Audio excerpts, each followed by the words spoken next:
sejarahnya Ayah Putih juga memiliki pengalaman tentang hari-hari kemerdekaan itu. Nah, mungkin bisa Ayah Putih menuangkan pengalaman pada kami generasi-generasi muda. Nah, bagaimana Ayah Putih menyikapi kemerdekaan 17 Agustus ini dan mengisinya untuk generasi muda yang akan datang. Sebenarnya sejarah kemerdekaan. Kemerdekaan kita ini sudah sejak lama itu.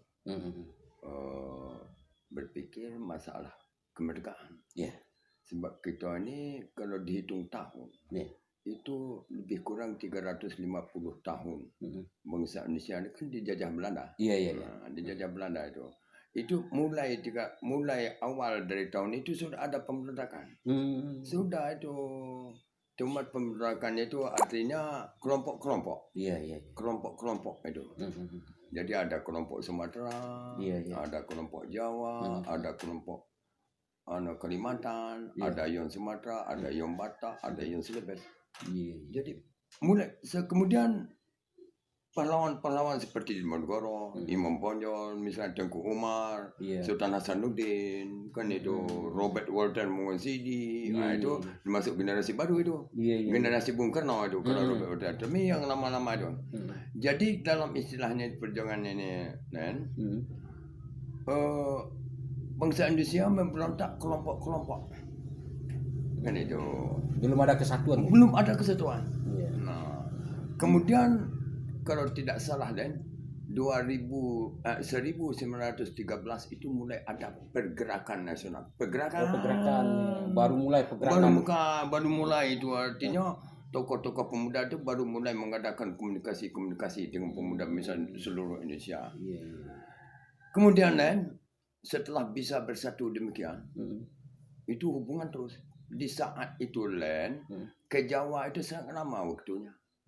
Kendaraan tidak ada. Kalau sekarang ke Jakarta bisa 1 jam. Kena ada pesawat.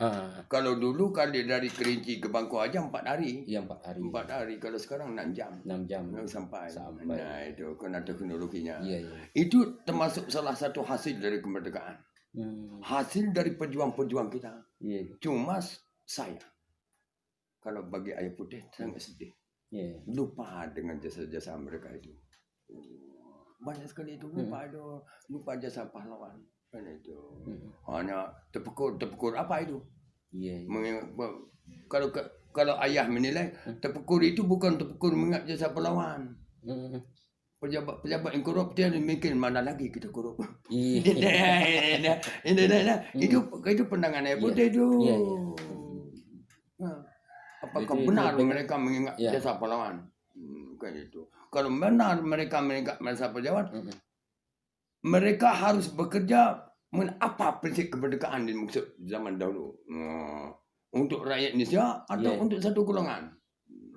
Kan itu. Ini prinsipnya kemerdekaan untuk seluruh bangsa Indonesia. Agar ada berkeadilan. Kan itu keadilan. Itu tujuan. Adil.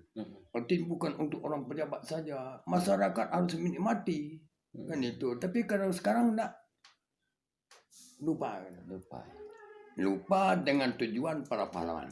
Nah, kemudian kembali kita 1913 itu mulai pergerakan nasional. Namun pergerakan itu terus makan waktu yang lama karena komunikasi sangat sulit. Kemudian 1926 mulai bangsa Indonesia memberontak secara nasional. Jadi pemberontakan nasional pertama di Indonesia itu 1926. Di mana meletus pertama kali? Wah ini harus kita kaji lain. Di mana harus mendapat dari narasumber yang lebih tua daripada Ibu Putih. Pemberontakan nasional pertama itu meletus pertama kali di Selungkang. Meletus di Selungkang, meletus seluruh Indonesia. Wah ini di Selungkang Iya. Situ. Jadi kalau bagi pribadi Ayah Putih, karena Ayah Putih mendengar dari guru Ayah Putih pula. Kayak itu. Bahwa pemberontakan nasional pertama kali 1926 itu di Selungkang. Itu. Nah, Selongkang. Nah, situ Meletus pertama kali makam Meletus. Jadi kalau bagi Putai Selongkang harus diberi nama Kota Pahlawan. Kota Pahlawan. Nah, itu. Iya. Orang bilang Surabaya. Surabaya itu kan 10 November. Setelah kemerdekaan. Melawan sekutu. Kan itu. Dibagi-bagi. Ini pemerintah yang pertama yang titik tolak yang pertama. Ada. Tokoh juga banyak dari Sumatera. Banyak Sumatera. Banyak.